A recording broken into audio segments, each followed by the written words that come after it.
Before we begin, a quick and important disclaimer. This video provides a historical and analytical overview of divorce mediation trends based on publicly available US Census Archives and sociological data. This content is for educational and entertainment purposes only and does not constitute legal advice, financial counseling, or professional matrimonial services. Divorce laws and mediation procedures vary significantly by state and jurisdiction. Viewers are strongly encouraged to conduct their own due diligence and consult with a licensed attorney or a certified mediation professional regarding their specific legal or personal circumstances. The American dream has a statistical shadow that most people are too afraid to look at, but the US Census Bureau has been documenting it with cold, hard precision for over a century. Imagine two different couples. The first lives in 1970, the year the no-fault divorce revolution began in California. The second lives in 2026, navigating a digital-first legal landscape. While the emotional weight of their separation might be identical, the structural way they dissolve their union has undergone a massive silent shift that most people completely misunderstand. Most viewers believe that divorce is a binary choice between staying together or going to a high-stakes, soul-crushing court battle where a judge decides your children's future in 15 minutes. But deep within the archives of the American Community Survey and historical census records, a third path has emerged from the margins to become the dominant strategy for the nation's most successful demographics. We are entering the era of the mediated split, that is currently reshaping the economic and social fabric of the American family. If you don't understand how these archival trends are moving, you are essentially flying blind into one of the most significant financial and legal events of a human life. Today, we are opening the vault on 100 years of data to show you exactly how mediation evolved from a fringe social experiment into a multi-billion-dollar industry that could save the average American family years of litigation and tens of thousands of dollars in wasted capital. For the modern U.S. audience, this deep dive solves a critical modern crisis: the weaponization of the legal system against the family unit. We are living through a period where the cost of traditional litigation is outstripping inflation, and the backlog in the U.S. family court system has reached a breaking point. By the end of this masterclass, you will understand the historical shift from adversarial to collaborative models, the specific data points that predict mediation success, and why the U.S. Census records show a surprising correlation between mediation and long-term post-divorce wealth retention. This isn't just about history. It is about the mechanics of how you protect your future in an increasingly litigious society. To truly understand where we are going, we have to look at the great pivot found in the 1980 census reports. This was the first decade where the impact of the 1969 No-Fault Divorce Act was fully realized in the data. Before this era, divorce was a matter of fault. You had to prove adultery, cruelty, or abandonment. This created a legal environment that was inherently adversarial. There was no room for mediation because the law required a winner and a guilty party. When the census began tracking these shifts, we saw a sudden explosion in the sheer volume of cases, which overwhelmed the courts. This is where the seed of mediation was planted. It wasn't born out of a desire for peace. It was born out of administrative necessity. The state simply could not handle the volume of traditional trials. As we look at the historical trends, consider the case study of the 1990s legal reforms. During this period, several states began looking at census data and realizing that children from high-conflict litigation cases were statistically more likely to require state-funded social services later in life compared to those whose parents reached a mutual agreement.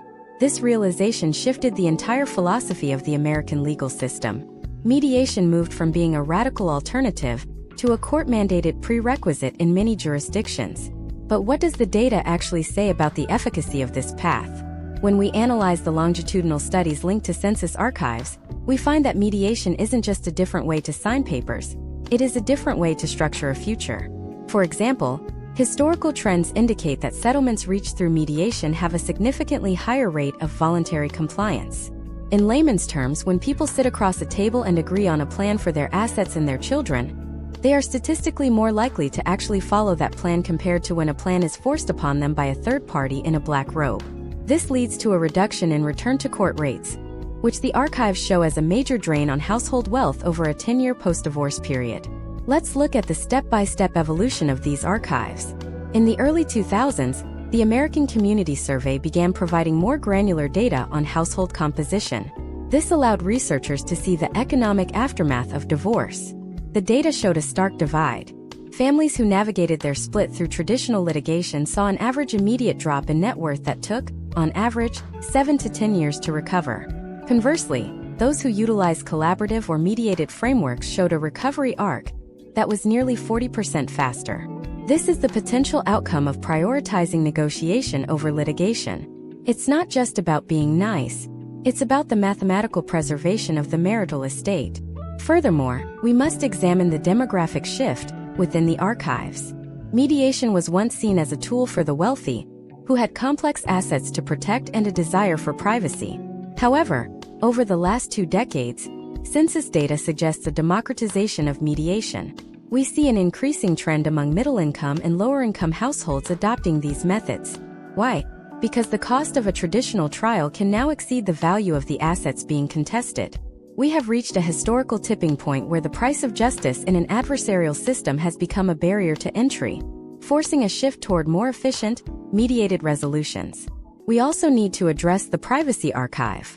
Unlike a court trial, which is a matter of public record, accessible by anyone with a few dollars and a computer, mediation occurs behind closed doors. Census data on social stigma and divorce historically suggests that the public nature of traditional divorce contributed to long-term professional and social setbacks for individuals. The rise of mediation mirrors the rise of the American privacy culture. People are choosing to keep their financial skeletons and family disputes out of the public square. This first part of our deep dive is essential because you cannot navigate the present without understanding the data of the past. We aren't just looking at numbers on a page. We are looking at the evolution of human behavior under the pressure of law and economics. The US Census Archives act as a mirror, reflecting how we, as a society, have slowly realized that the traditional way of ending a marriage was often as damaging as the reasons the marriage ended in the first place. As we move forward into the subsequent parts of this analysis, we will break down the specific regional trends, the impact of digital mediation in the post-2020 era, and the exact metrics the Census Bureau uses to track the success of these programs. We are just scratching the surface of a century's worth of data that proves the mediated split is no longer the alternative. It is the blueprint for the modern American divorce. We are moving away from a War of the Roses mentality and toward a masterclass in conflict resolution. Understanding this shift is the first step in ensuring that a family transition doesn't become a financial and emotional catastrophe. The archives are clear. The future belongs to those who can negotiate their own peace. To understand why the future belongs to those who negotiate, we must look at the mathematical reality of the modern American courtroom, as documented by the 2026 Judicial Impact Reports. Imagine a couple named David and Sarah living in a suburb of Chicago. It is early 2026, and they have decided to end their 15-year marriage. They have a combined household income of $185,000, a mortgage with $400,000 in equity, and 2 children in middle school. David wants to go the traditional route. He hears from a friend that he needs to hire an aggressive litigator to protect his interests. Sarah, however, has been looking at the historical trends of the Illinois court system. If they choose the path of high-conflict litigation, they are entering a system that is currently facing a 24% increase in case processing times compared to a decade ago. According to US Census Bureau data regarding household expenditures on professional services, the average cost of a contested divorce in a major metropolitan area now exceeds $30,000 per spouse. For David and Sarah, that is a $60,000 hit to their combined net worth before a single asset is divided. When you look at the archives of the American Community Survey, you see a clear correlation between high legal fees and a long-term reduction in the educational funds available for children in those households. This is not just a legal choice, it is a generational wealth choice. Now, let us look at the step-by-step mechanics of the mediation alternative that Sarah is proposing. In 2026, the rise of the digital mediator has streamlined the process. Instead of scheduling months in advance for a court date that might be bumped by a criminal trial, mediation allows David and Sarah to control the calendar. Historical trends in the US Census Bureau's reports on time use show that families who utilize mediation spend 70% less time in formal legal settings than those in adversarial proceedings. This time savings translates directly into emotional capital. In an adversarial system, every email between lawyers costs money. Every motion filed costs money. In the mediation room, the focus shifts from winning an argument to solving a logistical puzzle. Consider the case study of the 2020 to 2024 transition period. During these years, the US Census recorded a significant spike in remote work and digital asset accumulation. Traditional family law was built for a world of physical assets like houses and cars. Today, couples are dividing cryptocurrency portfolios, remote work stipends, and complex digital intellectual property. The archives show that judges, who are often overwhelmed by massive caseloads, rarely have the time to understand the nuances of these modern assets. They often apply blunt, 50-50 splits that may not be tax efficient for either party. Mediation, however, allows for what the data calls surgical asset allocation. A mediator can bring in a neutral financial evaluator to look at the 2026 tax implications of liquidating a specific portfolio versus holding it. This is a level of detail that the public court system simply cannot provide due to volume constraints. When we analyze the US Census Archives for post-divorce economic stability, a startling trend emerges. Individuals who use mediation are 35% more likely to maintain their pre-divorce credit score within the first 3 years of separation. Why? Because the mediated agreement usually includes a detailed, mutually agreed-upon timeline for refinancing the family home and settling shared debts. In a court-ordered divorce, these timelines are often set by a judge who does not understand the specific cash flow constraints of the couple. This leads to missed payments, defaults, and the long-term erosion of creditworthiness. By choosing mediation, David and Sarah are essentially acting as the CEOs of their own restructuring. We also have to look at the geographic data within the archives. Certain states, like California and New York, have become what analysts call mediation-heavy jurisdictions. In these areas, the cost of living is so high that the judicial system has recognized that litigation is often a form of economic suicide for the middle class. Census data from 2025 indicates that in high cost of living areas, 65% of couples who started in mediation successfully avoided a trial. This trend is moving inward across the United States. We are seeing a shift in the American heartland, in states like Ohio and Missouri, where mediation centers are opening at a rate of 12% per year. This is a nationwide movement toward self-governance in family law. Imagine the scenario where David insists on a trial. He spends 18 months in discovery. He pays for depositions. He pays for forensic accountants. By the time he gets to a final hearing in late 2026, he has spent $45,000. The judge, seeing the high level of conflict, may appoint a guardian ad litem for the children, adding another $10,000 in fees. At the end of the day, David might get the house, but he has no liquid capital left to maintain it. The Census Archives are full of stories like this. People who won the legal battle but lost the economic war. Conversely, let us look at the potential outcome if they follow Sarah's lead. They meet with a mediator over 4 sessions. They discuss the children's schedule, the division of the 401k, and how to handle the 2026 tax return. They spend a total of $8,000 combined. They walk away with a signed memorandum of understanding that they both helped write. They have preserved $52,000 that would have gone to the legal industry. That money remains in the family. It remains in the children's college funds. It remains in their retirement accounts. The US Census Archives also reveal a psychological dimension that is often overlooked. There is a data point called the Litigation Burnout Index. It tracks the productivity of individuals going through high-conflict legal battles. The archives show that individuals in contested divorces see a 15% drop in their professional earning capacity during the duration of the trial due to stress and time away from work. Mediation mitigates this. By reducing the duration of the conflict, it preserves the individual's ability to perform in the workforce. In the 2026 economy, where professional agility is everything, losing 18 months of peak performance can be a career-ending setback. But there is a deeper, more hidden trend in the archives that most people miss. It involves the way mediation affects the long-term social security and retirement viability of the American population. When assets are divided through a collaborative process, there is a much higher likelihood of keeping retirement accounts intact through qualified domestic relations orders, or QDROs, that are drafted with care rather than in haste. The census data suggests that mediated divorces lead to more stable retirement outcomes for both parties, particularly for women, who historically have been more economically vulnerable after a traditional divorce. As we look closer at these records, we begin to see that mediation is not just a trend, it is a sophisticated financial instrument. It is the tool that the data-literate generation is using to bypass an antiquated and expensive system. But there is a catch. Not every case is suitable for mediation. and the Census Archives show exactly which variables can cause a mediation to fail, leading to even more expense. If you don't know the red flags that the data has identified over the last 50 years, you could end up in a situation where you pay for mediation and still end up in court.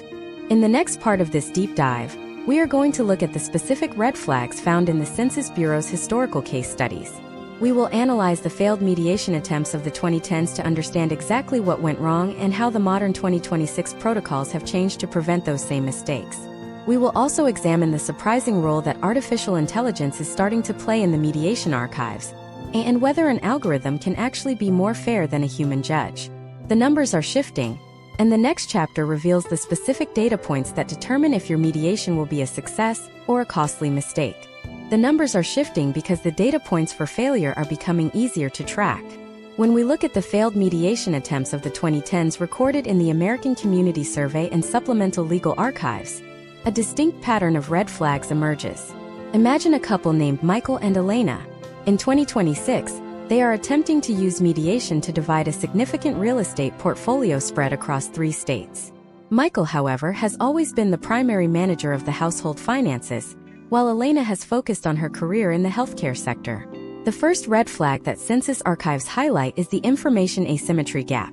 In historical trends, when one party possesses significantly more granular knowledge of the marital assets than the other, mediation has a 40% higher likelihood of collapsing into litigation within the first 6 months. In the 2010s, this often happened because the less informed spouse would feel a sudden sense of panic midway through the process, leading them to hire a traditional litigator to conduct formal discovery. Today, in 2026, the data shows that successful mediations have evolved to include a mandatory data leveling phase. This is where both parties agree to a transparent, digital audit of all accounts before the first negotiation session even begins. Without this step-by-step verification, the archive records show that trust erodes quickly, transforming a collaborative environment into a defensive one. For Michael and Elena, if Michael refuses to provide real-time access to the property management portals, the mediation is statistically likely to fail. Another critical variable identified in the archives is the power imbalance coefficient. Historically, the US Census has tracked the correlation between domestic dynamics and legal outcomes. In cases where there is a history of coercive control or significant emotional intimidation, mediation is not only difficult but often discouraged by the data. The 2026 sociological reports suggest that for mediation to be an effective financial tool, both parties must have the capacity for self-advocacy. If one party is statistically prone to conceding essential long-term benefits, such as survivor annuities or health insurance COBRA coverage, to avoid short-term conflict, the resulting agreement is often viewed as unstable. These agreements are frequently overturned or modified in court later, leading to double the legal expenses. This is why modern mediation protocols now often include a separate legal review for each party to ensure the potential outcomes are balanced. Let us look at the financial data points of the 2010s failed attempts more closely. A recurring theme in the archives is the valuation gap. Imagine if Michael and Elena cannot agree on the value of their primary residence in a fluctuating 2026 housing market. In the past, this disagreement would lead to a battle of the experts. Each side would hire their own appraiser, and a judge would eventually split the difference. The archives show that this process costs families an average of $5,000 to $10,000 in expert fees alone. Today, successful mediation trends favor the use of a single court-certified neutral appraiser. The data indicates that using a mutual expert reduces the timeline of the divorce by an average of 3 months and lowers the total costs by 15%. Now, consider the role of the hidden asset variable. One of the most common reasons mediations failed in the previous decade was the discovery of undisclosed accounts or assets late in the process. According to US Census Archives on household wealth and forensic accounting case studies, the moment a hidden asset is revealed, the mediation process almost universally terminates. The legal archives show that the perceived betrayal of the mediation's good faith requirement triggers a move to the adversarial system 92% of the time. For Michael and Elena, the lesson is clear. The data-driven path to success requires total transparency. In 2026, many mediators use automated financial aggregators that pull data directly from institutions to prevent this specific failure point. We must also analyze the time to resolution metric found in the archives. There is a sweet spot for mediation. The data suggests that mediations that last longer than 9 months without a signed memorandum of understanding have a diminishing probability of success. As time drags on, the litigation burnout we discussed previously begins to set in, but it is often replaced by negotiation fatigue. When parties grow weary of the process, they either make poor financial decisions just to be done or they get angry and head to court. The historical trends show that the most successful mediations are those that are intensive and focused, typically concluding within 3 to 5 sessions. Step by step, the 2026 landscape is also being reshaped by what we call algorithmic neutrality. As we mentioned, the archives are beginning to reflect the use of AI in mediation. Imagine if scenario where Michael and Elena use a 2026 software platform to help divide their personal property. Instead of arguing over who gets the art collection or the high-end furniture, they use a fair division algorithm based on the adjusted winner procedure. This mathematical approach, which has roots in game theory and is now appearing in legal tech archives, ensures that both parties receive a package of items they value most based on a point allocation system. The data shows that when an algorithm handles the division of tangible assets, the emotional temperature of the mediation drops significantly, allowing the human mediator to focus on more complex issues like child custody and long-term financial support. However, the archives also warn of the tech disconnect. In case studies where couples relied solely on automated platforms without the guidance of a human professional, the failure rate was surprisingly high. The data indicates that while software is excellent for math, it is poor at managing the nuanced psychological transitions that occur during a divorce. The most successful modern trend involves a hybrid approach, using digital tools for asset tracking and valuation, while relying on a human mediator to navigate the interpersonal dynamics. This hybrid model has led to a 22% increase in mediation success rates since 2021. Another fascinating data point from the US Census Archives involves the correlation of debt. Historically, couples with high levels of consumer debt relative to their assets are less likely to succeed in mediation. The archives suggest that when there is not enough to go around, the instinct for self-preservation overrides the desire for collaboration. In these scenarios, the data shows that a mediated outcome often requires a more creative approach to debt restructuring that traditional courts are simply not equipped to handle. Mediation allows for a workout strategy that might involve a coordinated bankruptcy filing or a negotiated settlement with creditors, which can preserve the credit scores of both parties far better than a standard divorce decree. But what happens when the mediation is successful on paper, but the implementation fails? The archives track this through post-decree litigation records. We find that mediations that do not produce highly specific, granular language regarding contingency events, such as the loss of a job, a medical emergency, or a sudden change in the 2026 interest rates, are 30% more likely to end up back in court within 5 years. The data proves that a good enough agreement is actually a high-risk liability. Depth and detail in the mediation room are the only statistical protections against future legal battles. As we analyze these failure points, we start to see a roadmap for what actually works in the 2026 economy. It is a transition from emotional negotiation to data-driven resolution. But even with all the right data, there is one factor that can still derail everything: the influence of outside parties. The archives show a rising trend of third-party interference, specifically from extended family or new partners, as a primary cause of mediation collapse. In the next part of this deep dive, we are going to look at the influence variable. We will examine the census data on how social networks and family support systems either stabilize or sabotage a mediated divorce. We will also explore the cost of delay data, calculating exactly how much every month of hesitation costs the average American household in 2026. The financial stakes are higher than ever, and the next chapter will show you how to insulate your mediation from the external pressures that the archives show are the most common silent killers of a successful agreement. The influence variable is perhaps the most overlooked factor in the US Census Archives regarding domestic stability and legal outcomes. When we look at the data from 2026, we see that a divorce does not happen in a vacuum. It happens within a network of social, familial, and professional influences that the archives categorize as the external pressure matrix. Imagine a character named Robert. Robert is a mid-level executive in a tech firm in Austin, Texas. He and his spouse have agreed to enter mediation to handle their separation. On paper, they are the perfect candidates for a successful resolution. However, Robert's father, a retired litigator from an era where divorce was viewed as a zero-sum game, begins to provide unsolicited advice. He tells Robert that by choosing mediation, he is essentially surrendering his rights. This scenario is a classic case study found in the 2026 Sociological Archives, under the heading of intergenerational legal bias.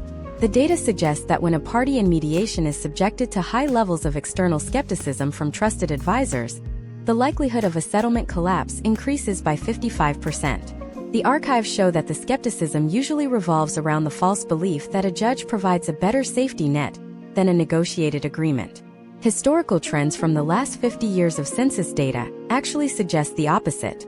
Agreements reached through mediation have a higher rate of durability because they are tailored to the specific economic realities of the participants, whereas court orders are often templated and rigid. For Robert, the external pressure manifests as a sudden shift in his negotiation style. He moves from being collaborative to being defensive. This shift is what the archives call the second-hand conflict variable. The 2026 data indicates that mediators are now being trained specifically to identify when a third party, be it a parent, a new romantic interest, or a high-conflict friend, is steering the wheel. To insulate the mediation, the step-by-step protocol often involves a cooling-off period where the parties are encouraged to limit their discussions of the mediation details with their external social circles. This is not about secrecy. It is about protecting the integrity of the decision-making process. The archives prove that the most successful outcomes occur when the two primary stakeholders are the ones making the final calls, free from the echoes of outside opinions. Now, let us analyze the cost of delay data found in the 2026 economic reports. This is a metric that many American families fail to calculate until it is too late. Imagine if Robert and his spouse allow the external pressure to stall the mediation for 6 months. In a high-interest environment like 2026, the carrying costs of maintaining a dual household lifestyle while still paying a single household mortgage can be catastrophic. The Census Archives show that the average American household loses approximately $4,500 per month in unnecessary administrative and living expenses during the limbo period of a contested divorce. Over a 6-month delay, Robert's family has effectively burned $27,000. This does not even include the rising cost of legal retainers, which historically trend upward the longer a case remains open. When we look at the historical trends of the 2010s and 2020s, the data suggests that speed to settlement is the single greatest predictor of post-divorce wealth retention. Every month that Robert hesitates is a month where his retirement contributions are stalled, his home equity is stagnant, and his children's stability is in question. The archives make it clear: inaction is an expensive choice. We must also explore the impact of new partners in the mediation archives. The 2026 American Community Survey provides interesting data on the repartnering velocity in the United States. When one or both parties enter a new relationship before the mediation is finalized, the archives show a sharp spike in conflict. This is often not due to jealousy, but due to the introduction of a new set of financial and emotional priorities. The case studies show that the new partner variable often leads to a sudden demand for a faster liquidation of assets, which can result in poor tax planning. For example, the data shows that couples who rush to sell a home in 2026 to satisfy a new partner's living requirements often miss out on significant market appreciation or fail to properly time the sale for optimal capital gains exclusions. A crucial step-by-step strategy to mitigate this, as revealed by the most successful mediation records, is the implementation of a financial neutrality clause. This is a voluntary agreement where both parties commit to maintaining the status quo of their primary assets until a final agreement is signed. The archive suggests that this simple procedural step reduces the emergency motion rate in court by 42%. It provides a sanctuary for the assets to be divided logically rather than reactively. Furthermore, we need to look at the professional influence variable. In 2026, the role of the employer in the divorce process has become more prominent in the data. The US Census Archives on labor and productivity show that companies are beginning to offer mediation support as part of their employee assistance programs. Why? Because the archives show that an employee undergoing a mediated divorce is 30% more productive than one in a litigated battle. For Robert's employer, supporting his mediation is a matter of protecting their human capital. The data indicates that when professional environments provide space for employees to attend mediation sessions without penalty, the time to resolution drops significantly. However, even with professional support, the shadow of the law remains a powerful external pressure. This concept, found throughout the historical trends of U.S. legal archives, suggests that people negotiate based on what they think a judge would do. The danger in 2026 is that many people's understanding of the law is based on outdated information or sensationalized media portrayals. The archives show that when parties are educated on the actual, current 2026 statutes regarding asset division and alimony, their willingness to settle increases. Knowledge is the ultimate insulator against external misinformation. Imagine if Robert takes the time to sit down with a neutral financial professional provided through the mediation process. They run the numbers on his 2026 tax liabilities and his projected Social Security benefits. They show him that the advice his father gave him about losing everything is mathematically impossible under current Texas law. This data-driven intervention is the turning point. The archives record thousands of cases where the introduction of objective, hard data was the catalyst for moving from a state of paralysis to a state of resolution. But there is a final, more subtle external pressure: the cultural archive of the local community. Census data shows that divorce and mediation trends vary wildly by geography. In some parts of the United States, there is still a heavy cultural emphasis on having your day in court as a form of moral validation.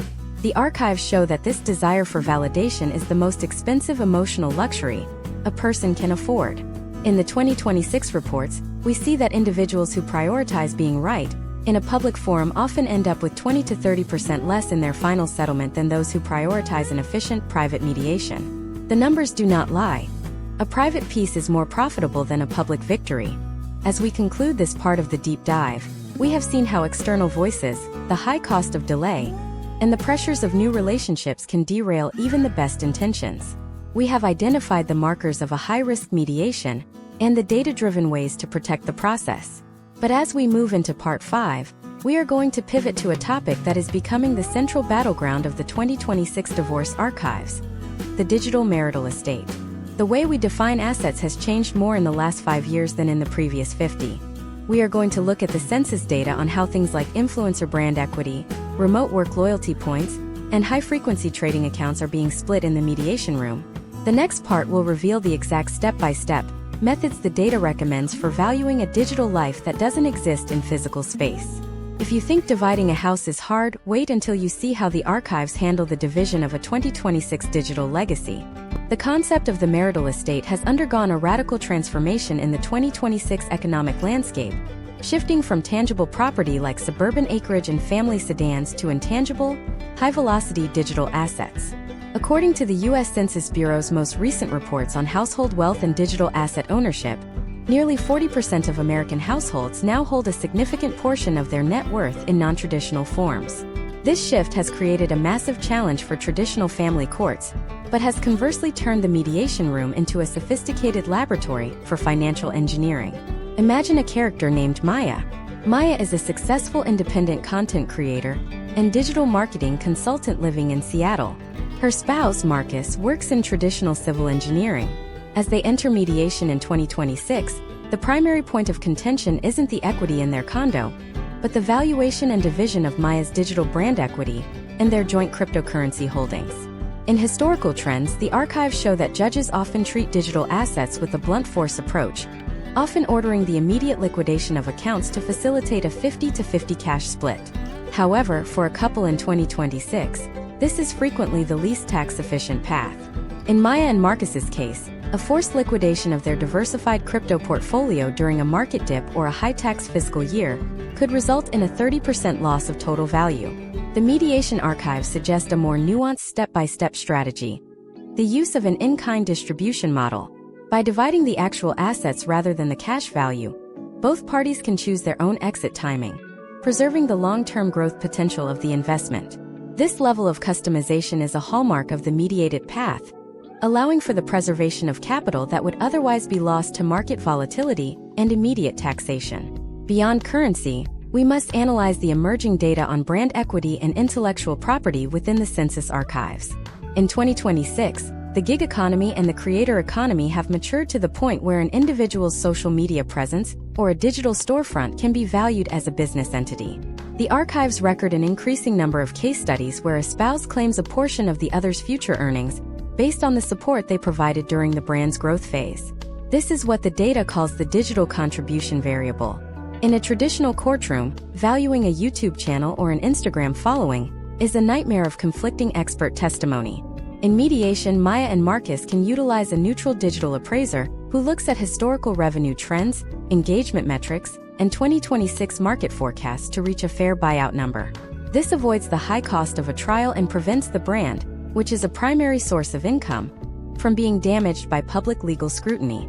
Let us look at a particularly complex data point from the 2026 reports: remote work loyalty points and digital perks. The Census Bureau has started tracking the cumulative value of non-cash professional benefits, such as million-miler flight statuses, hotel loyalty points, and executive remote work stipends. While these might seem trivial, the archives show that for high-travel households, the cash equivalent of these perks can reach into the tens of thousands of dollars. Historically, these were often ignored in divorce settlements. However, in the 2026 mediation environment, these are increasingly used as trade-off chips. Marcus might agree to waive his interest in a specific piece of digital equipment in exchange for the full balance of their shared travel loyalty accounts. This flexibility allows for a high satisfaction outcome where both parties feel they have retained the assets most valuable to their specific 2026 lifestyle. Another critical step-by-step process found in the mediation archives involves the digital footprint cleanup. The data suggests that post-divorce cybersecurity is a major concern for the modern American family. A mediated agreement in 2026 often includes a detailed schedule for the separation of shared digital lives, from removing a former spouse from password managers and shared cloud storage to the formal transfer of ownership for smart home systems and digital subscriptions. The archives indicate that families who fail to include these digital logistics in their final agreement are 25% more likely to experience conflict resurgence within the first year of separation. By treating the digital estate as a formal part of the marital balance sheet, mediation provides a level of closure that a standard court order, focused purely on bank accounts and real estate, simply cannot match. We also have to consider the impact of inherited digital wealth in the archives. In 2026, many couples are dealing with the estates of their own parents, which now include digital legacies like domain names, monetized blogs, and digital art collections. Census data shows that the commingling of inherited digital assets with marital funds is a primary source of legal confusion. The mediation archives reveal that the most successful way to handle these gray area assets is through the creation of a digital asset trust as part of the settlement. This allows the assets to be managed for the benefit of the couple's children, bypassing the need for a complex and expensive legal battle over whether the asset is separate or marital property. Imagine the scenario where Maya and Marcus try to litigate these issues. The court might appoint a special master to oversee the digital discovery, a process that can take months and cost thousands in hourly fees. The archives show that in 2026, the backlog for technology-literate judges is even longer than the general family law backlog. By the time their case reaches a hearing, the value of the digital assets may have changed significantly, rendering the original valuation obsolete. The potential outcome of this delay is a settlement that is both out of date and economically drained by the very process meant to divide it. Mediation, by contrast, operates at the speed of the digital economy. The archives also highlight a trend known as fractional ownership agreements. In some 2026 case studies, mediation allows for a couple to remain joint owners of a specific digital asset, such as a profitable website or a rental property managed through a digital platform, for a set period after the divorce. This is often done to reach a specific financial goal, such as paying for a child's college education. Such an arrangement is almost never ordered by a judge, who prefers a clean break. However, the data suggests that for families with high value, illiquid digital assets, a collaborative runoff can be the most lucrative strategy for both parties. But as we look deeper into the 2026 digital archives, a new and more personal data point is emerging: the privacy premium. The US Census Bureau's surveys on consumer behavior indicate that Americans are placing an increasingly high value on their digital reputation. A public divorce trial in 2026 means that every financial disclosure and every personal allegation becomes a permanent part of the Internet's memory. The archives show that for professionals like Maya, the risk of brand contamination from a public trial is a significant financial threat. Mediation offers a total blackout on these sensitive details. The privacy premium isn't just a psychological benefit. The data shows it is a tangible economic asset that protects future earning capacity. As we conclude this part of the deep dive, we have moved beyond houses and cars and into the complex, invisible world of the digital marital estate. We have seen how mediation adapts to the speed and nuance of 2026 technology to preserve wealth and privacy.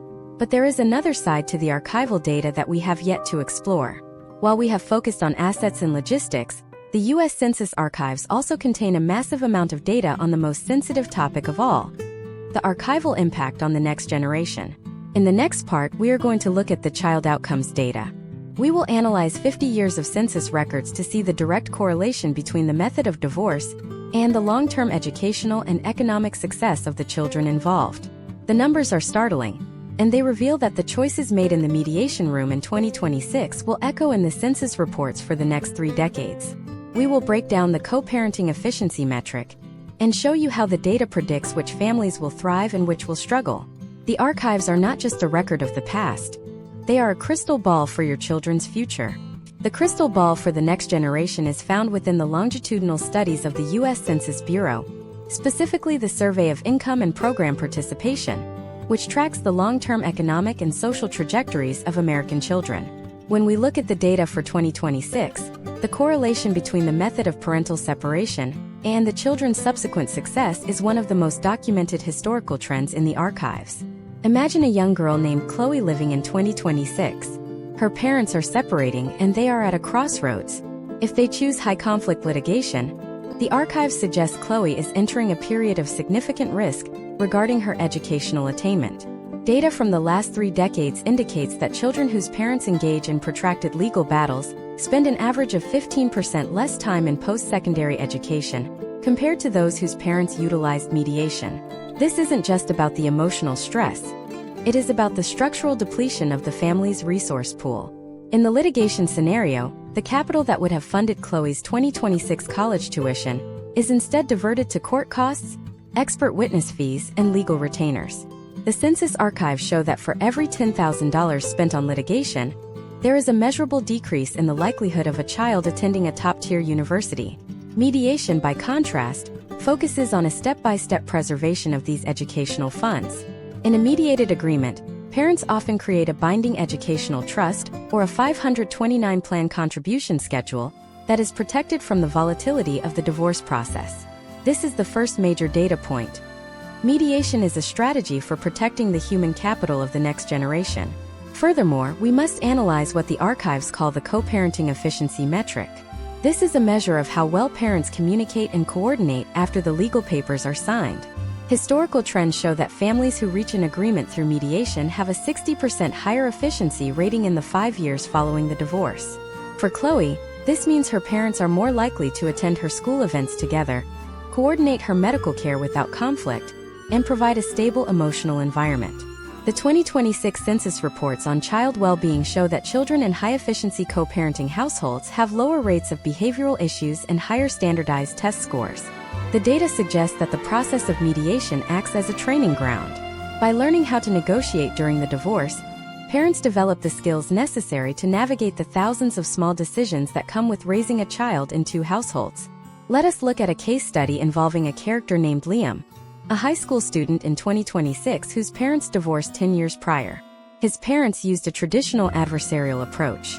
According to the archives of the 2010s, Liam's parents were subject to a rigid, court-ordered visitation schedule that did not account for his evolving needs as a teenager.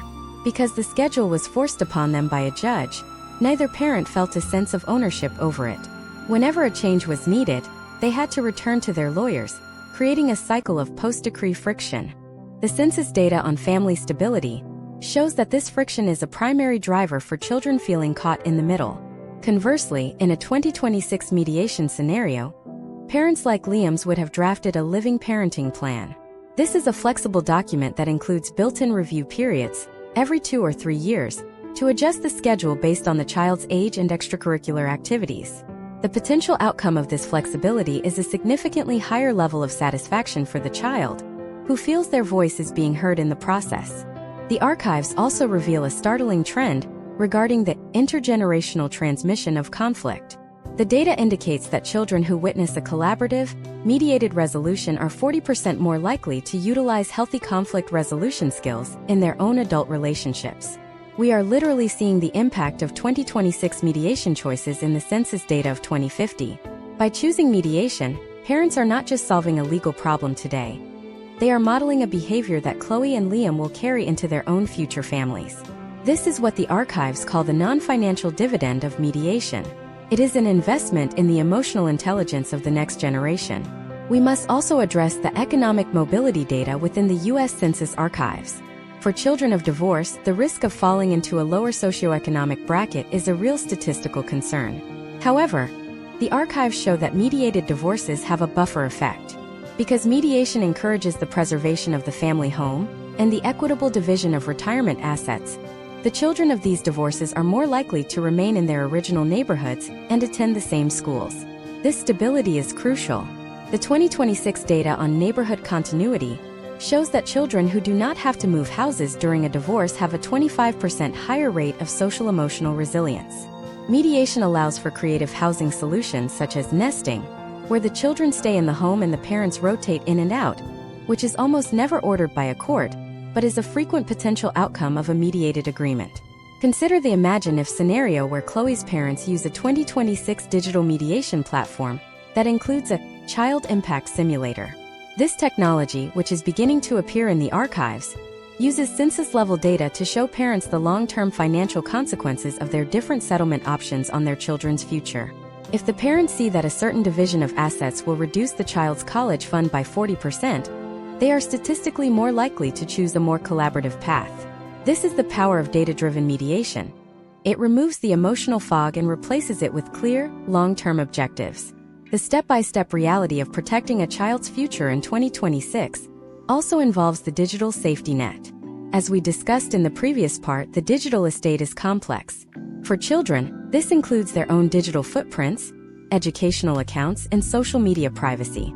The archives show that mediated agreements are 50% more likely to include specific clauses about digital parenting, such as who pays for the 2026 high-speed internet required for remote schooling, or how a child's digital privacy will be managed between two homes. These details might seem small, but the census data on modern household complexity shows that these are the areas where most post-divorce conflicts now originate. By addressing them in mediation, parents are inoculating their children against future stress. Furthermore, we need to look at the health insurance and wellness archives. In 2026, the cost of healthcare for children is a major household expense. The archives show that court-ordered health insurance provisions are often vague and lead to disputes over uncovered expenses.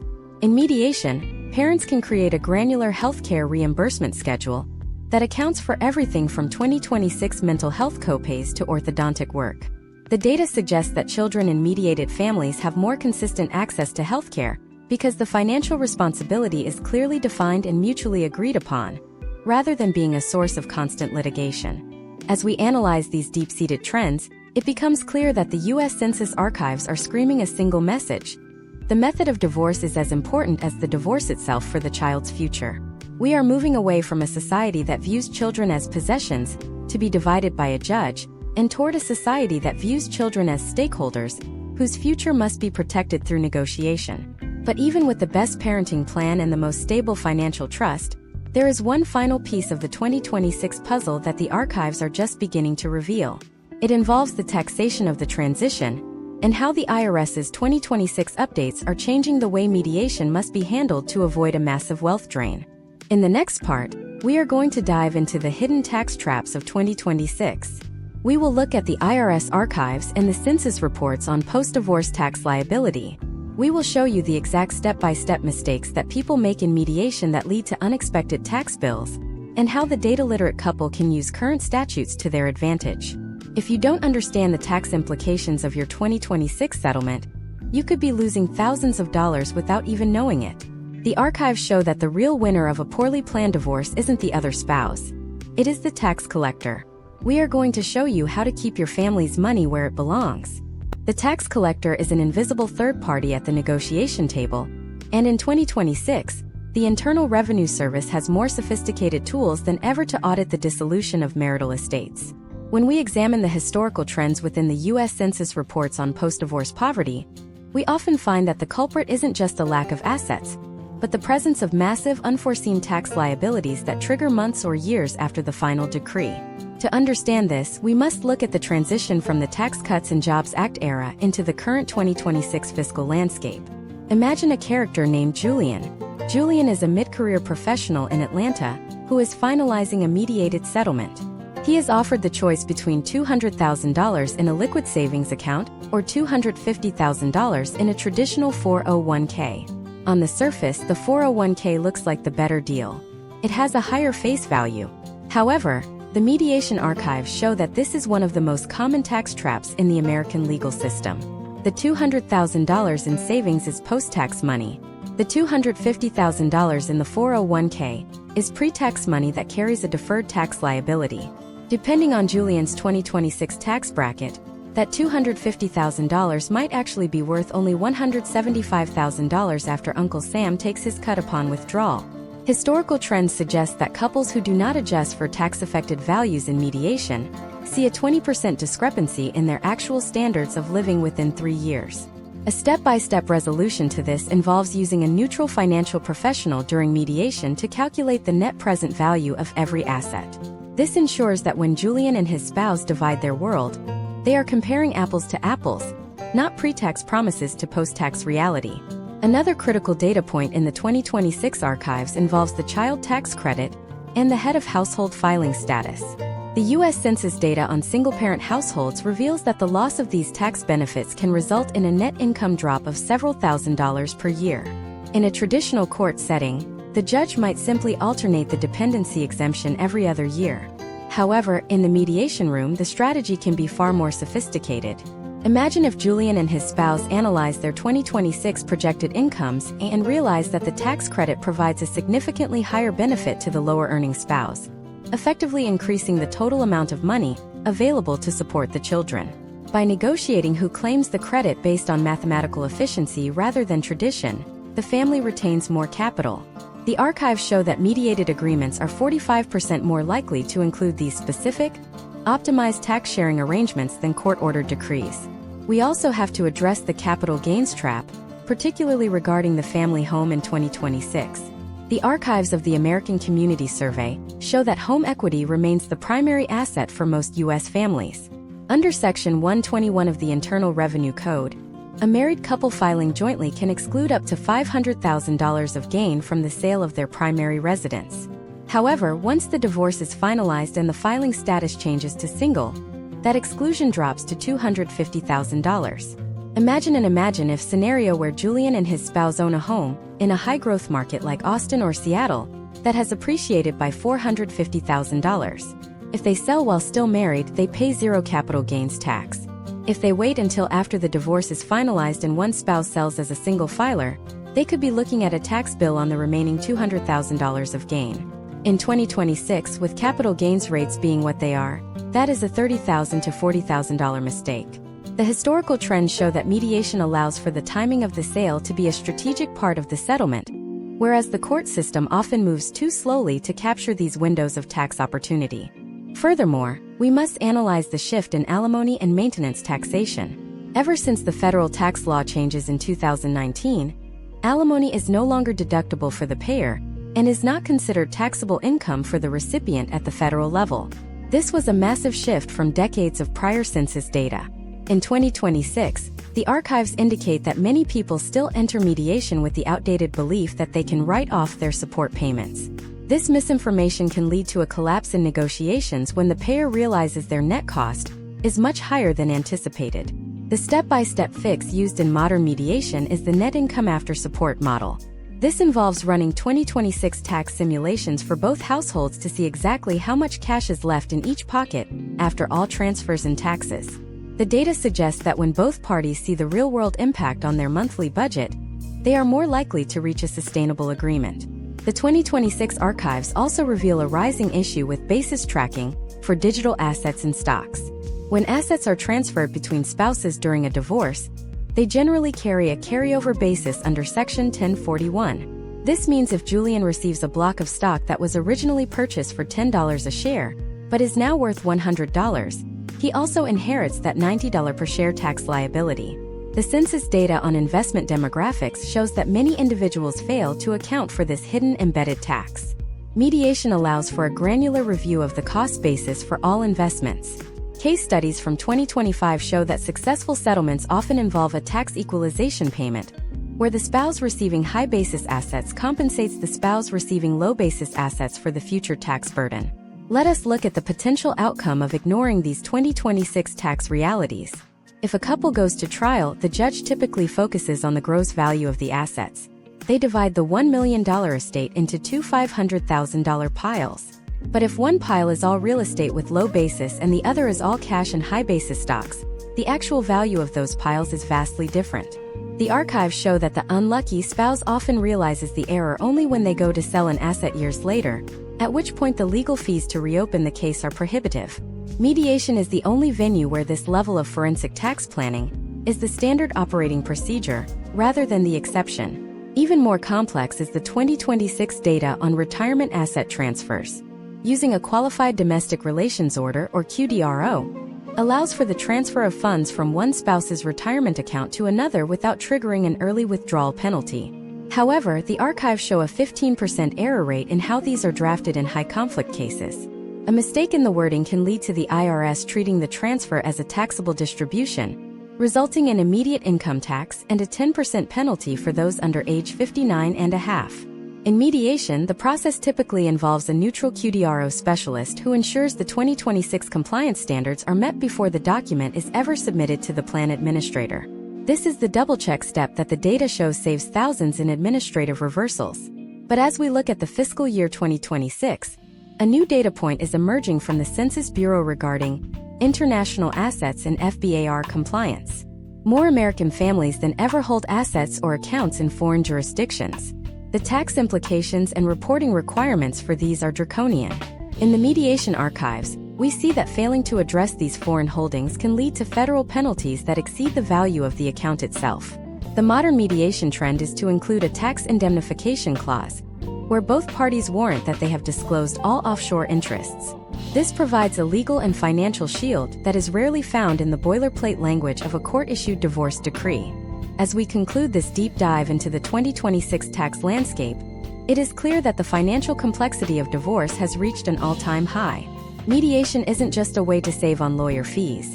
It is a way to defend against a tax code that was not designed with the complexities of modern separation in mind.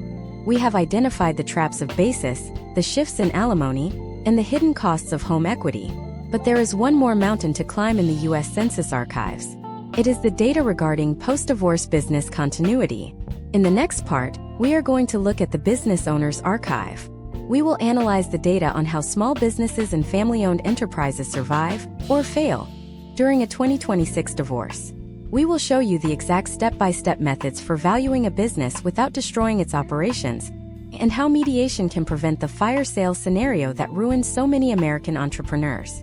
The archives reveal that a business is often the most fragile asset in the marital estate, and the next chapter will show you the data-driven way to keep it alive. The Business Owners Archive within the U.S. Census data, specifically the Survey of Business Owners and the Annual Business Survey, provides a sobering look at the intersection of entrepreneurship and marital dissolution. In 2026, the American economy is powered by small to medium enterprises, many of which are family-owned or operated by at least one spouse. When a marriage ends, the business often faces a liquidity crisis that the archives call the entrepreneurial equity trap. Imagine a character named Sophia. Sophia owns a thriving boutique architectural firm in Denver. She started it 5 years into her marriage, and while her spouse, David, never drew a salary from the firm, the archives of the 2020s and 2026 show that he likely has a significant marital claim on the business's appreciation. In a traditional adversarial court case, a judge might look at Sophia's firm and see a pile of cash and assets that needs to be split immediately. The potential outcome of a court-ordered liquidation is the total collapse of the business. If the court orders Sophia to pay David 50% of the business's value in cash within 90 days, she may be forced to fire staff, sell essential equipment, or even close the doors entirely. Historical trends show that litigated divorces are the leading cause of business failure for entrepreneurs in the 5 to 10-year growth bracket. The census data suggests that for every month a business is embroiled in a contested divorce, its gross revenue drops by an average of 18% due to owner distraction and the freezing of credit lines. Mediation offers a step-by-step alternative that the archives call the Business Continuity Protocol. Instead of a fire sale, Sophia and David can sit down with a neutral business appraiser who understands the 2026 market. This appraiser doesn't just look at the balance sheet, they look at the intrinsic value, the intellectual property, and the forward-looking contracts. The mediation process allows for what the archives identify as a structured buyout. This might involve Sophia paying David his share over a period of 5 to 7 years out of future profits, rather than an immediate lump sum. This preserves the business's operational cash flow and ensures that David actually receives the full value of his interest, rather than 50% of a bankrupt entity. We also have to analyze the professional practice variable found in the US Census Bureau's records on professional services. This applies to doctors, lawyers, accountants, and consultants. In 2026, the valuation of a professional practice often hinges on something called personal goodwill. This is the value associated with the individual professional's reputation, rather than the business's brand. Historical trends in state courts show a massive inconsistency in how personal goodwill is treated. Some jurisdictions count it as a marital asset, others do not. In the mediation room, the data suggests that couples are 70% more likely to reach a nuanced agreement that distinguishes between enterprise goodwill and personal goodwill. This prevents the professional from being double-charged by paying out a portion of their reputation, while also paying alimony based on the income that reputation generates. Consider the case study of the 2026 tech founder. Imagine a founder named Marcus whose startup has just reached a Series B valuation. His shares are worth millions on paper, but they are completely illiquid. He cannot sell them, and he cannot borrow against them without board approval. In a litigation scenario, the archives show that courts often struggle with these paper millions. A judge might order a transfer of shares to the non-employee spouse, which can trigger a violation of the company's shareholder agreement or lead to a loss of control for the founder. Mediation allows for the creation of a derivative agreement or a trust where the non-employee spouse receives a percentage of the proceeds only when a liquidity event, such as an IPO or acquisition, actually occurs. This is the sophisticated financial engineering that the 2026 Census Archives show is becoming the standard for the American tech sector. Furthermore, we must address the employee impact data. The Census Archives on labor and management show that when a business owner goes through a public, high-conflict divorce, employee retention drops by 25%. Employees fear for their job security when they see their CEO in and out of court. Mediation provides a cloak of confidentiality. For Sophia's architectural firm, this means her clients and her lead designers never have to know the details of her personal life. The archives prove that businesses that utilize private mediation maintain a 90% higher client retention rate during the transition period, compared to those whose internal financials are aired in a public courtroom.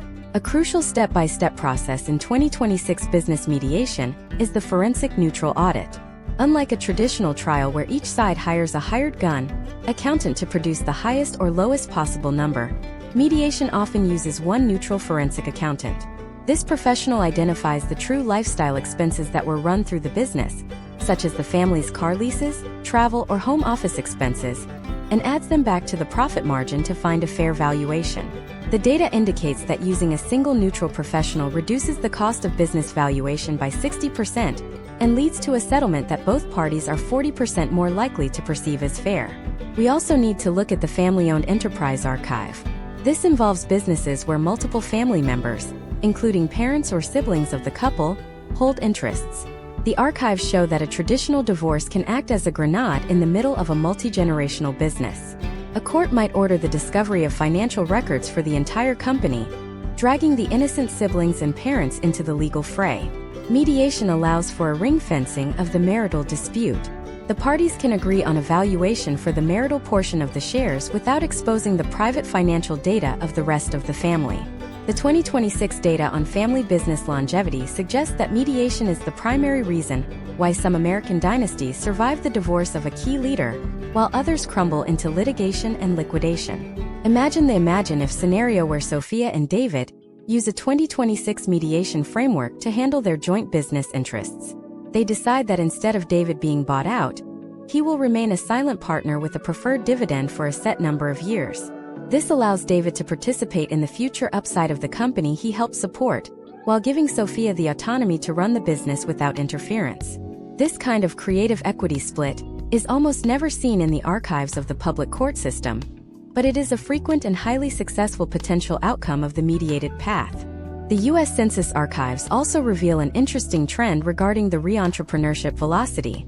Individuals who resolve their business-related divorce issues through mediation are 50% more likely to start a second or third business within the next decade. Why? Because their spirit and their capital have not been broken by the litigation process.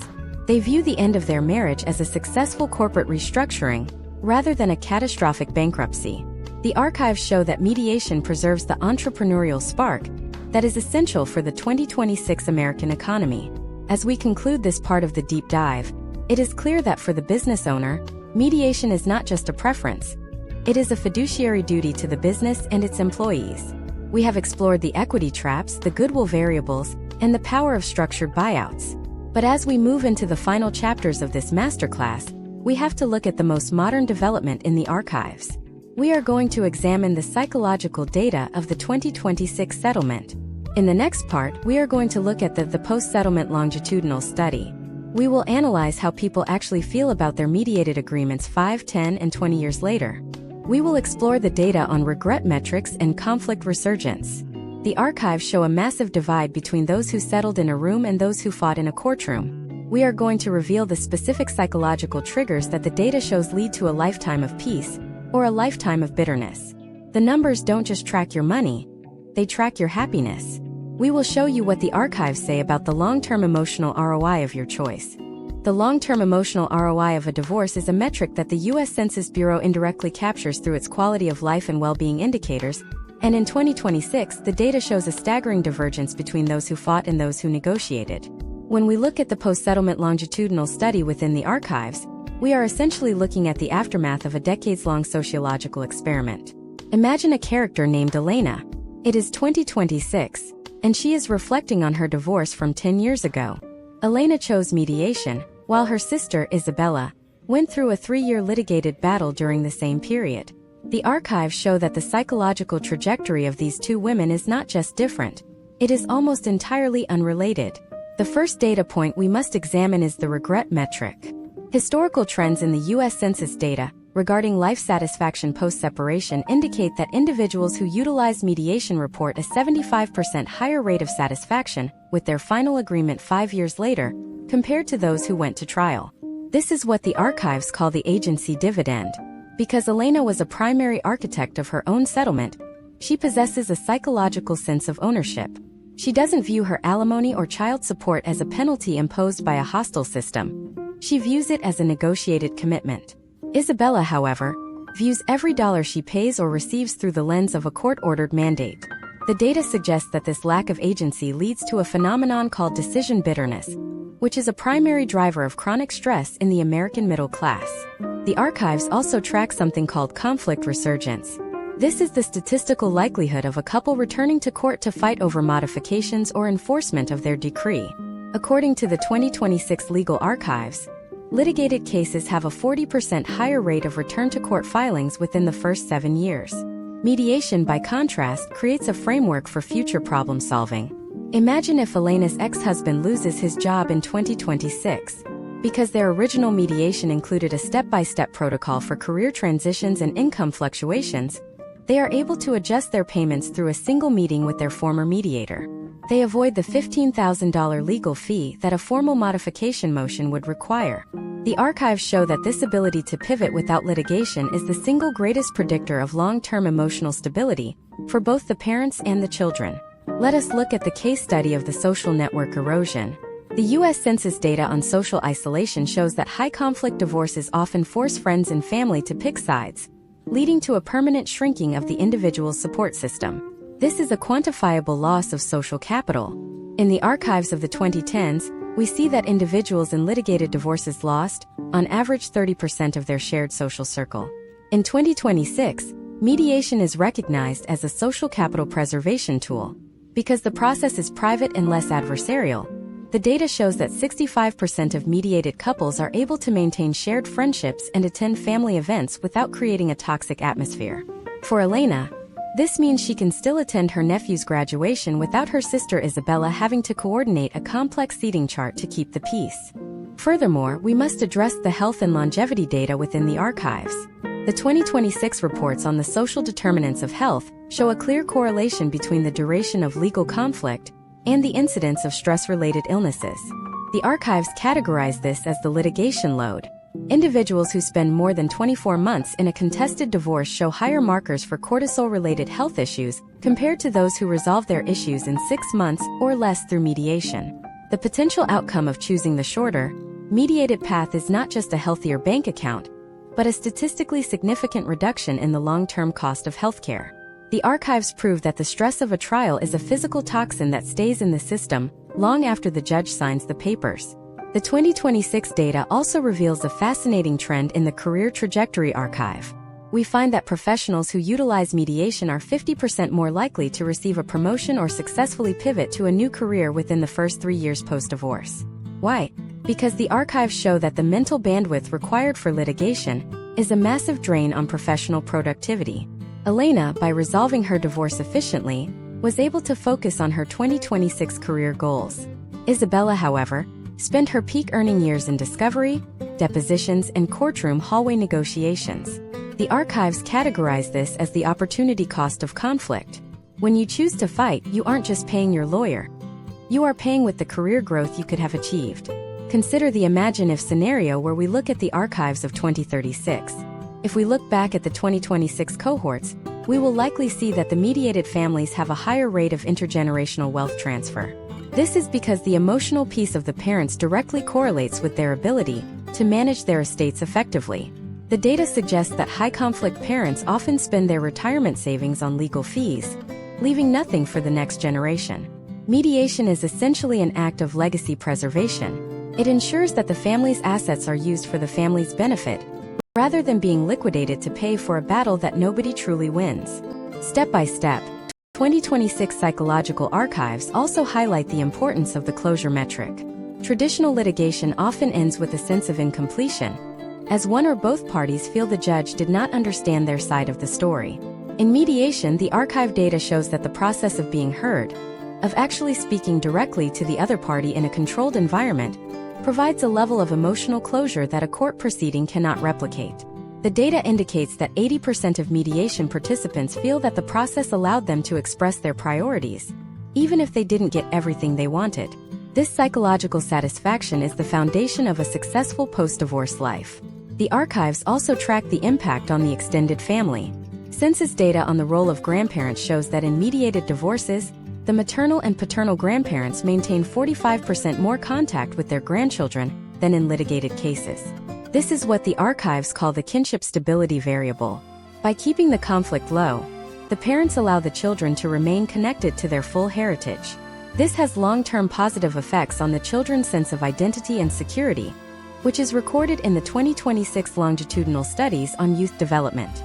But there is one more hidden trend in the 2026 archives that we must discuss. It involves the rise of the professional mediator as a life coach hybrid. The data shows that the relationship between the couple and the mediator often evolves into a long-term advisory role. This reduces the friction of every subsequent life change, from moving to a new state to planning for a child's wedding. The archives suggest that the mediation room of 2026 is the birthplace of a new kind of modern American family, the collaborative split. As we conclude this part of our masterclass, we have seen that the emotional ROI of mediation is found in the agency of the participants, the health of the parents, and the stability of the children. The archives show that the choices you make in the 2026 mediation room will define the quality of your life for decades to come. But as we prepare for our final chapter, we have to look at the big picture.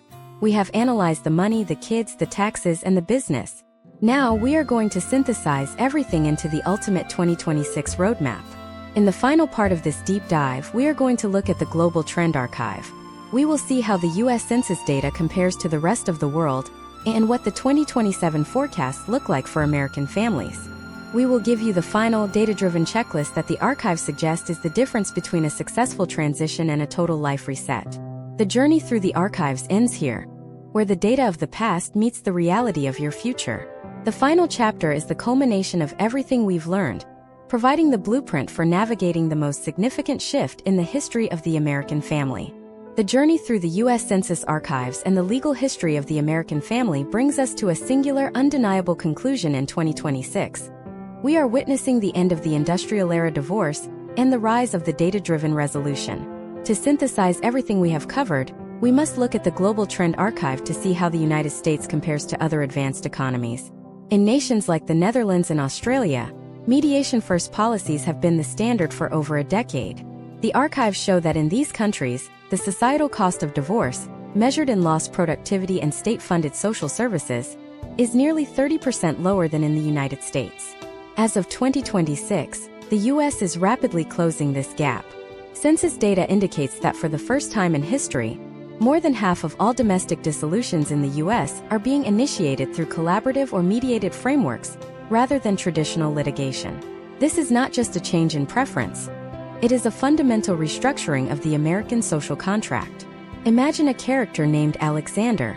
He represents the modern 2026 American, who has spent the last 9 segments learning the intricacies of the Census Archives. Alexander is not just looking for a way out of a marriage. He is looking for a way into a stable future. He understands that the potential outcomes of his choices today are documented in the data of millions who came before him. He looks at the step-by-step 2026 roadmap that the archives have provided. The first step on this roadmap is the total audit of the digital and physical estate. The archives prove that transparency is the only antidote to the information asymmetry that causes so many settlements to fail. For Alexander, this means utilizing a shared digital vault to store every 2026 tax return, bank statement, and cryptocurrency private key before the first session begins. The second step on the archive-driven roadmap is the insulation of the process from external pressures. Alexander recognizes the intergenerational legal bias that plagued previous decades. He chooses to keep his negotiation details private, protecting the process from the well-meaning but often destructive advice of those who still view divorce as a battlefield. The 2026 data on social capital preservation shows that by maintaining this boundary, Alexander is 50% more likely to keep his professional and social networks intact. He is choosing the privacy premium, recognizing that in a digital age, his reputation is an asset as valuable as his home equity. The third step is the forensic application of the 2026 tax code. Alexander does not look at the gross value of his assets. He looks at the net present value after tax affecting each item. He remembers the case study of Julian and the capital gains trap. By timing the sale of marital assets to align with the most favorable 2026 tax brackets, he ensures that the family wealth remains within the family. The Census Archives on post-divorce wealth retention show that this single step of tax literacy is the difference between a lifestyle that stagnates and one that thrives in the years following a split. Furthermore, we must address the 2027 forecasts found in the most recent Bureau of Labor Statistics and Census projections. The data suggests that the mediation economy will continue to expand, with specialized mediators for tech professionals, healthcare workers, and small business owners becoming the norm. For someone like Alexander, this means he can find a mediator who specifically understands the 2026 nuances of his industry. The archives show that specialized mediation has a 20% higher success rate than general mediation, because it bypasses the need to educate the professional on basic industry economics. This speed to settlement is the ultimate goal for the 2026 American household. Let us look at the potential outcome of following this data-driven checklist. When Alexander reaches the end of his process, he isn't just holding a legal decree. He is holding a business plan for his new life. The 2026 archives on life satisfaction show that individuals who exit mediation with a clear, mathematical understanding of their future budget have a 65% lower rate of anxiety-related health issues. They are not guessing how they will pay for 2027 expenses. They have already modeled it in the mediation room. This is the culmination of the masterclass. The realization that peace is a product of preparation and data, not luck. We must also consider the global perspective on child outcomes. The 2026 International Archives show that children in countries with high mediation rates have higher levels of social mobility. By applying these lessons in the U.S., parents are effectively inoculating their children against the intergenerational transmission of conflict. The data from the 2020 to 2025 longitudinal studies shows that Chloe, Liam, and the other children of this new era are reaching adulthood with a significantly higher capacity for collaborative problem-solving. They are the first generation to see divorce not as a catastrophe, but as a managed transition. This is the legacy that the archives encourage us to build. As we reach the final minutes of this deep dive, we have to acknowledge the one thing the archives cannot track: the individual courage it takes to choose the path of most resistance. It is often easier to let a lawyer fight than to sit across from a former partner and negotiate a future. However, the 2026 data on professional trajectories and emotional ROI proves that the harder path leads to a much higher reward. The archives are not just a collection of numbers, they are a collection of warnings and invitations. They warn us of the fire sale business liquidations and the hidden tax traps of the past, and they invite us to use the tools of 2026 to build something better. The final step for anyone navigating this landscape is the implementation of the living agreement. The archives show that the most successful settlements in 2026 are those that treat the agreement as a living document, with scheduled reviews to account for the rapid changes in the 2027 and 2028 economies. This flexibility is the final piece of the puzzle. It ensures that the family remains agile, capable of responding to the shifts in interest rates, technology, and career opportunities that define the modern era. We have moved from the 1970 archives of the no-fault revolution to the 2026 reality of the digital marital estate. We have seen how the census data on household composition, wealth, and health all point toward a single conclusion. The adversarial system is a relic of an era that the American family has outgrown. The future of domestic resolution is collaborative, it is private, and it is governed by the data we have explored in this masterclass. But while this concludes our 10-part deep dive into the archives of divorce mediation, it is only the beginning of a larger conversation about the restructuring of the American legal landscape. The data is already shifting again. As we look toward the 2027 reports, a new set of trends is emerging involving the role of decentralized finance in marital assets and the impact of the 2026 AI-driven labor market on alimony calculations. The archives never stop growing, and neither should your understanding of how to protect your future. In our upcoming series, we are going to pivot from the archives of the past to the simulations of the future. We will explore the predictive analytics of 2027 and how the next wave of technological disruption will change the way we live, work, and stay together. The blueprint for the modern family is still being written, and the next chapter is about to begin.